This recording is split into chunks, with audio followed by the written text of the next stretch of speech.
CTV News with Carlyle Fiset. Good evening. Thanks for joining us. We begin tonight with a daytime shooting in downtown London that sent one man to hospital. With more on the circumstances and the reaction, here's Rita Ismail. Customer told me that there was blood in my vestibule, and then when I reviewed the video, I saw a gentleman that was running full speed east to west down Dundas Street. London police say multiple 911 calls came in reporting a man had been shot steps away from one of the busiest intersections in the city. Uniformed officers and the emergency response unit rushed to the scene. Emergency services attended and discovered an adult male with one gunshot wound that is non-life-threatening. The male was transported to hospital by paramedic services. The area was blocked off for several hours, but Dundas Street has since reopened. Investigators say the case is still in its early stages, but they do not believe there's an ongoing risk to public safety. But nearby business owners say there is a risk, and their staff is growing increasingly concerned as incidents like this are becoming far too common. My staff should not have to deal with this kind of violence, and it's daily. This is not a one-off thing. It's every single day. The investigation is ongoing, and police are asking anyone with information to contact them or Crime Stoppers. Rita Ismail, CTV News. Local veterans are speaking out after members of a white nationalist group demonstrated in London over the weekend. With more on the community reaction to their message, here's Brian Bicknell. Well, the information we got Monday was that this was a group by a different name. So thank you to those who reached out and correctly identified them as Second Sons. Now, their public display in London on Sunday was short-lived, but it attracted no shortage of attention. Those are the medals of my father-in-law. Ian Haley points with pride to the medals of those who served before him. A retired lieutenant colonel himself, when he learned a white nationalist group demonstrated in London, he was not impressed. Even idiots have the right to protest. Should they go beyond that, then we have democratic courts. Those who portray Nazi views probably would not have been treated as kindly protesting against the government of Nazi Germany. This is dashcam video that appears to show a group of about 30 people dressed in dark uniforms and masks. They're standing in formation on the Wortley Road overpass, holding a banner that reads "Remigration Now." This fascist-type demonstration just is a selfish way of trying to live your life. Brian Harris is also a retired lieutenant colonel with the Canadian Forces. The only people who aren't really immigrants to this country are the indigenous people. Everyone else is an immigrant or the children of immigrants. The demonstration only lasted about 20 minutes, according to police. Brief but provocative. It comes at a time when the white nationalist movement is reportedly the largest it has ever been in Canada. And the Canadian Anti-Hate Network says Second Sons is not to be taken lightly. They are preparing for what they see as the necessary use of violence to protect their political movement, attack their opposition, and ultimately carry out what their agenda is, which is ethnic cleansing in Canada. The leaders talk about how they want to enact mass deportations of people who aren't white and European. We reached out to Second Sons with an interview request, but had not heard back before broadcast deadline. As for the demonstration on Sunday, police have said that no laws were broken and no charges were laid. Brian Bicknell, CTV News. Police in Strathroy say they're now investigating a third suspicious fire in just 4 months. As Sean Irvin reports, the main question they're asking, are they connected? A charred section of a former brewery warehouse is the latest sign of repetitive suspicious fires in Strathroy. This most recent blaze broke out shortly after 1 a.m. at 62 Albert Street. Firefighters arrived to witness smoke and flames pouring from the building. 2 stations consisting of over 35 firefighters were eventually called. No one was hurt. The fire department extinguished the fire, and the investigation's ongoing. We're deeming it as suspicious. It is a declaration all too familiar in Strathroy. Since late summer, police and fire officials have attended 2 other suspicious blazes. The first occurred at Strathroy Mini Storage on August 26th. It caused substantial damage to the structure. Fast forward to November 12th, and a former variety store on Caradoc Street burnt to the ground. We are investigating the fact that they may be linked. We can't determine that definitively right at this moment in time, but the investigation is ongoing to determine whether these fires are linked. Officers are canvassing the area of Tuesday's fire and appealing for any tips or video surveillance, focusing on the time frame between midnight and 2 a.m. For police and fire officials, these ongoing incidents are not just about locating a suspect. It's about public safety. This is a serious concern to the community. You know, there's a possibility of people's lives being at risk here, people's property. These are very significant events, and we treat them seriously. Police are following all leads in the case as they work to prevent any further occurrences. For now, they are unable to determine if there is a firebug on the loose. We are just trying to determine whether we can find enough evidence to lead us to a suspect in this case. The Ontario Fire Marshal is also taking part in the investigation. In Strathroy, Sean Irvin, CTV News. A high-rise development is closer to reality in Hyde Park after council blocked a heritage designation for a historic landmark. I'm not going to support the heritage designation at this time. I will continue to discuss with the developer ways that this can be commemorated in an effective way. The 150-year-old building is home to the Crossings pub. Instead of heritage protection, 10 city councillors supported a developer's plan to build two 15-story apartment buildings on the site, decisions that went against recommendations from city planners. More than 500 small businesses in London will lose their Blue Box collection in January when private companies take over curbside recycling collection. Right now, 535 small businesses have their Blue Boxes collected because the municipal service is already collecting from nearby homes. However, when the province switches responsibility to companies that produce packaging, only residential Blue Boxes will be emptied. The mayor says in order to maintain the current service, a separate city-run truck system would be required. The city's going to look into what sort of mitigative factors it can put in place. The challenge we have is that given there is no longer a provincial program, anything we put in place may be advantaging one business over another. The reason we were able to pick this up is because we were driving by anyways when the Blue Box program was our responsibility. City councillors nearly voted to ban e-scooters from London streets and pathways today. They were just one vote shy, leaving the future of those mobility devices uncertain. Daryl Newcomb reports. We're getting a ton of complaints about the behaviors that are happening on them. The deputy mayor fed up with too many riders of e-scooters disobeying the rules and putting others at risk. In 2023, London joined a provincial pilot project temporarily permitting them on streets, bike lanes, and pathways. The current rules include a 24-kilometer-per-hour speed limit. Riders must be at least 16 years old, and 16 and 17-year-olds must wear a helmet. We're seeing a lot of users that are under the age of 16. We're seeing a lot of violations with helmets not being worn, and we're seeing them used on streets and street classifications that they're not supposed to be on. City staff reminded council that the bylaw expires November 26th, so without an extension, e-scooters would be immediately banned. If we no longer are part of the pilot, then there would be no legislation governing their use in London. They would simply be, as they were before, not permitted. I don't think the general public is aware that as of today we're discussing them not using electric kick scooters in the city, and I don't think that's fair to people who are using them to get to work and to school to just wake up tomorrow and now it be illegal. You're 100% right on that.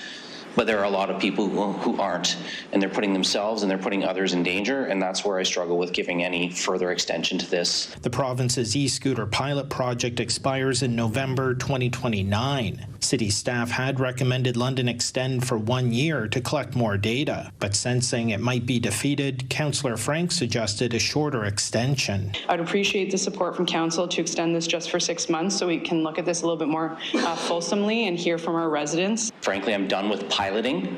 It's time, from my perspective, for the province to step up and regulate. Council voted 8-7 in favor of the shorter extension, which expires May 26th. That provides time for the public to weigh in before a decision about the future of e-scooters in the spring. Daryl Newcomb, CTV News.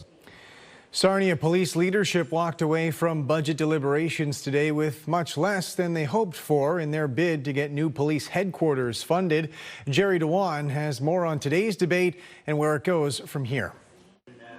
Sarnia police leadership were initially looking for a $92 million commitment for a new police headquarters. Prior to the final budget debate, they revised that, opting for a staged building approach with a $25 million ask for the first phase.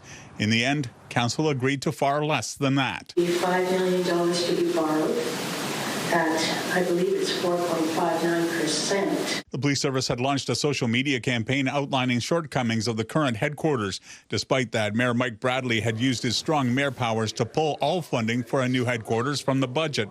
He voted against Gillis's compromise motion. Despite the propaganda campaign, the response from the public has been overwhelmingly negative, saying live within your means. Despite Bradley's opposition, Gillis's motion passed. If it holds, the money committed will give the police service the opportunity to continue exploring building on this city-owned property near Highway 40 and London Road. It allows us to proceed with the land development studies and the design of the facility. But Wiersma says delaying the project will come at a cost. Our consultant says that we can expect a 4% per year escalation costs. Mayor Bradley has characterized the new proposed headquarters as a Taj Mahal and a vanity project. Chief Derek Davis insists it's not a nice to have, it's a need to have. I have obligations to our members, I have obligations to the health and safety, to their officer safety, to, a functioning police facility. So whatever the decision is today, my duties and responsibilities will also continue, and we'll have to look towards next steps. There are two cards that could still be played. Strong mayor powers mean Bradley could veto the $5 million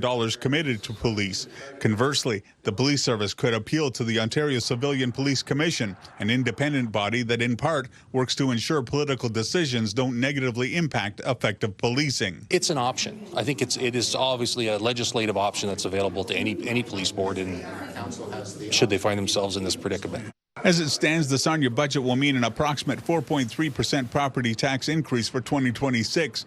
And Bradley says the goal of making the city debt-free won't be met. In Sarnia, Jerry Dewan, CTV News. Construction is getting underway on a new supportive housing project in Soho. Lauren Stallone has more on this latest milestone in building accessible housing options in our region. Ground broke on a new supportive housing project at 250 Hill Street in London today. The Hills will offer 33 units, including 7 that are fully accessible. Each unit provides an opportunity for safety, privacy, and a home to build a foundation for wellness. The CMHA Thames Valley Addiction and Mental Health Services says the project is designed to support individuals experiencing mental health or addiction concerns. The building will include common areas and on-site support because connections to care, to community and culture are essential to long-term stability. The Hills will be a mid-sized 4-story building located in the Soho neighborhood. Organizers say this is a step in the right direction. However, there is still a gap in funding for mental health and addictions that needs to be addressed. Historical operating resources do not match present demand. We're going to create community, and we're going to continue to advocate for more supportive housing projects like this, and for the operating dollars for mental health and addiction supports that are so desperately needed in our community. The project was made possible through support from community partners and the City of London. Supportive housing actually works. It transforms lives in our community. It helps the people who need help the most. And not only that, but it helps the rest of the community because it takes pressure off of emergency services. Construction is expected to be complete by the end of 2026. Lauren Stallone, CTV News. Still ahead, turning a theater town into a film destination. The production studio under development in Stratford focused on telling stories on the screen.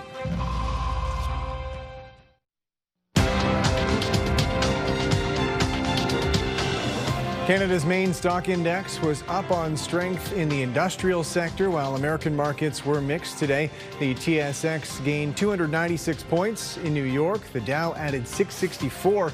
The Nasdaq up 154. The Canadian dollar claimed a modest gain of 0.02 of a cent. On commodity markets, gold gained more than $46 an ounce. Oil fell 89 cents a barrel. The provincial government tabled a sweeping justice bill today, which includes tougher penalties for dangerous drivers, tighter bail rules, and making more information from Ontario's sex offender registry public. Siobhan Morris reports. Every day is a nightmare. The pain is still raw for Andrew Cristillo's younger brother, the father of 3 killed in a head-on crash this summer.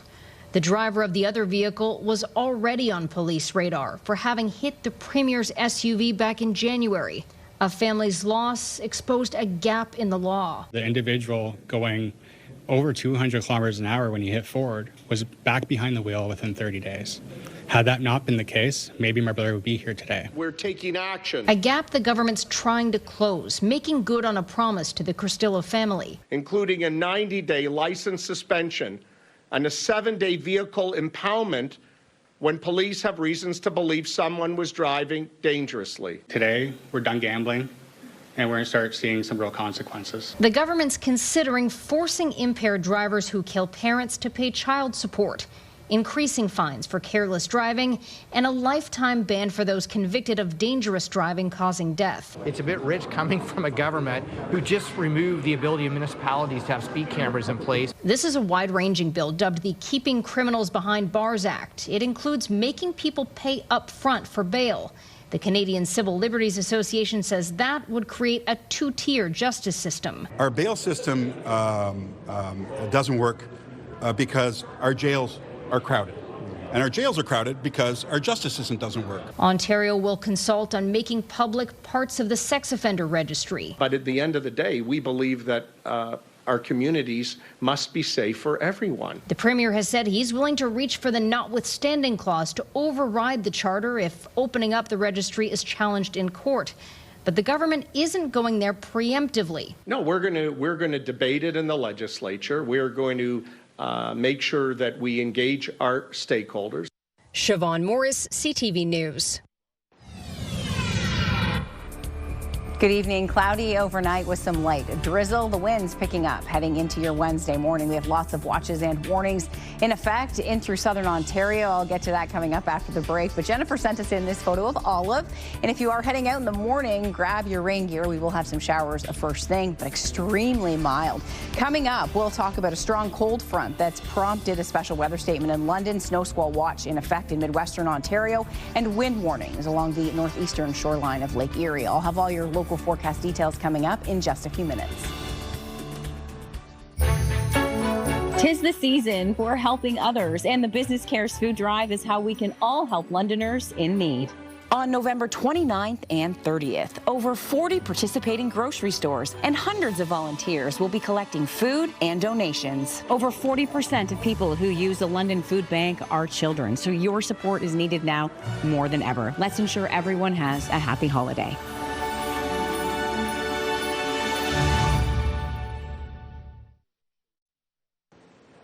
Welcome back with Julie on the desk now. And as we look ahead to tomorrow, I think it kind of sounds like it's going to be a transitional day, at least in terms of temperature. There's going to be a shift. And then the rest of the week, a little bit chaotic even weather-wise. Yeah, in terms of a shifting from fall-like to winter-like, that's what we'll see tomorrow. This cold front will be a game changer, prompting widespread watches and warnings in effect. All of southern Ontario under a special weather statement. The area lit up in gray. Southwest winds tomorrow gusting upwards of 70 kilometers per hour.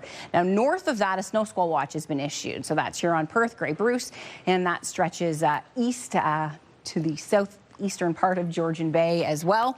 And snow squalls expected to develop tomorrow night along the northeastern shoreline of Lake Erie. A snow squall, or rather a wind warning in effect, the area that was just lit up in purple, and winds gusting upwards of 90 kilometers per hour. So that includes Haldimand, Norfolk, and in and around southern parts of Niagara. So it's going to be a gusty, windy day heading into tomorrow as this cold front comes in. Extremely mild across the region, especially our low temperature. Tonight, we're not going to see a drop. We're going to see a rise.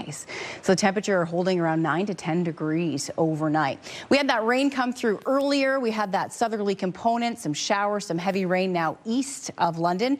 Overcast with a chance of light drizzle overnight. Watch for a bit of patchy fog as well. The cold front is well off to the northwest. That cold front will be dropping in tomorrow, and out ahead of the front, the winds really start to pick up. So mid-morning, 10 to 11 a.m., the winds really gusting out of the southwest. Again, 50 upwards of 70 kilometers kilometers per hour. Mild conditions overnight, most areas holding between 6 and 9 degrees. So watch as it plays out. There'll be a bit of light rainfall first thing in the morning. Not expecting that rain to last too long, but what this cold front does is bring the gusty winds. And then as the winds come back around over Lake Huron, activating the snow squall machine. So things get going as we head into tomorrow evening, tomorrow night, when we transition to snowfall and the temperatures drop. We'll take a closer look now with some showers first thing in the morning. Not lasting too long, but you'll know as soon as those showers come through, things are about to get a bit shifty. So as we head into Thursday, overnight into the morning, Thursday morning commute north of London could be quite treacherous for some with blowing snow, flurries and squalls expected. Potential for about 5 to 10 centimeters to start, but a multi-day snow squall event means the risk for about 30 to 50 centimeters of snowfall. So that's over a series of days, of course. So in London tomorrow morning, extremely mild. We'll reach a high of 11 degrees just before lunch, and then the temperatures start to drop off as we head into the evening. It'll just be how quickly that cold air starts to wrap back into the area. Flurries expected on a Thursday. We'll have to watch for potential accumulation, but in London, downtown, London South areas, lighter accumulation possible than areas to the north, and that's just how those snow squalls set up off the lake. However, we'll be keeping a close eye on that. Where we will see accumulation will be here on Perth and Grey and Bruce County. Not everyone will pick up heavy amounts of snow, but where those snow squalls set up, we'll see some high accumulation. Windy with flurries heading into Friday and cold at -1, -3 on Saturday and overcast with a chance of nighttime flurries. A rain-snow mix on the way. Sunday, definitely a colder weekend with overnight lows from -3 to -5. Extremely mild heading into tomorrow morning. By the afternoon, the change will be underway. By tomorrow night in Midwestern Ontario, it'll be snowing. Again, about 5 to 10 centimeters in the areas that are under the snow squall watch. We will likely see some upgrades to warnings as we head into tomorrow. Flurries with the potential for snow squalls continuing Thursday into Friday, and that's when we'll see the numbers jump up with those snowfall accumulations. It'll be a cold weekend. Chance of flurries continuing with daytime highs over the weekend from -1 to +1. So a strong cold front will blast through the Great Lakes as we head into tomorrow afternoon, and that will bring the chance for flurries and snow squalls and very strong winds. Carlyle, back to you. Thank you, Julie. Goderich's mayor is defending a plan to explore an affordable housing project on a property currently zoned as public green space. Community members want the former lawn bowling club turned into a park, but as Scott Miller reports, the need for homes may see those hopes overruled. The homemade signs covering the fences surrounding 110 Picton Street West tells you that neighbors want to see this vacant lot in Goderich kept as green as possible. It's zoned a community space.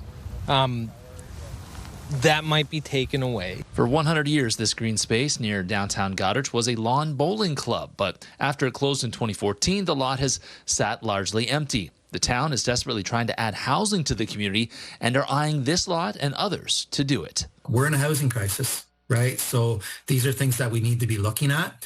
Would I say that we're in a parks crisis in the town of Goderich? No, I wouldn't say that. I would say we're in a housing crisis. Which is why in May, the town let neighbors know that they were considering changing the zoning of this vacant lot from community space to residential. A mistake, say neighbors who favor a park designed specifically for seniors. So if we could look at the space and build in benches and trees and paths and recreational activities focused on seniors, we think it would really add to the town, keeping it under the community zoning so that long term we have flexibility with the space. McKercher acknowledges Goderich needs housing. On August 1st, fire destroyed an 18-unit apartment building in Goderich. 26 residents were displaced. Mayor Bazinet says almost all those residents had to leave Goderich because there were no affordable housing units available. Did you ever think a Tim Hortons wouldn't be 24 hours anymore? Well, there's a reason for that now, right?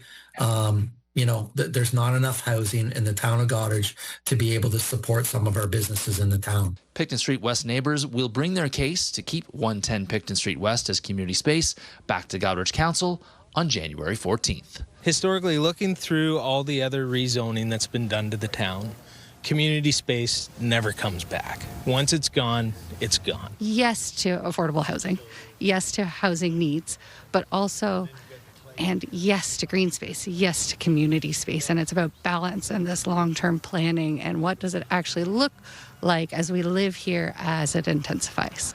In Goderich, Scott Miller, CTV News.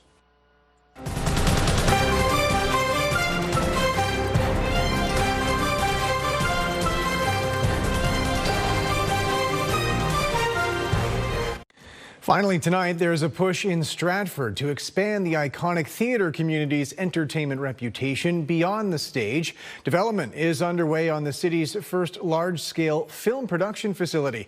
Jeff Pickle has more on the project's potential. We've been talking for a long time about the future use of this building, and it's ideally located, so this is the spot. Right now, the warehouse on Downey Street is not much to look at. But this will be the large 5,000 square foot soundstage. But soon it will be home to Stage View Studios. 70 years ago, we got the Stratford Festival. What is the next generation that's going to amplify the work that's already been done here? Locally born and raised, Craig Thompson is the president of Ballinran Entertainment, who for the last 30 years has been producing mostly documentary films. Thompson says he knows firsthand there is a market for this type of product. Right now, I'm going to Toronto to use production resources. Why not do it locally, create local jobs? With more large-scale productions filming in the area, Thompson says there's a growing need for a professional facility. There's going to be offices, production equipment, production facilities, and all sorts of other assets and resources that anyone can use for their production. Located just outside the heart of downtown, optimism is high. Stage Views could be the start of something big. So the idea of TV film production and a year-round facility in here is a real boon for Stratford's creative community, especially for those that are impacted at the seasonal nature of the theater schedule. With the festival providing a pre-existing labor market, Gribble believes Stage View is a look into the future. There's a lot of really appealing locations. So the marriage of a production facility that's year-round, coupled with all of those advantages, we see that as a major win. For Thompson, he hopes Stage View is the next big thing. I believe screen content is the next thing that will support the existing arts infrastructure, not only in Stratford, but across southwestern Ontario. Project planning is still underway. Thompson hopes to start construction next year. Jeff Pickle, CTV News, Stratford. And that's it for us. Thanks for watching. For all of us at CTV News London, I'm Carlyle Fiset. Have a good night.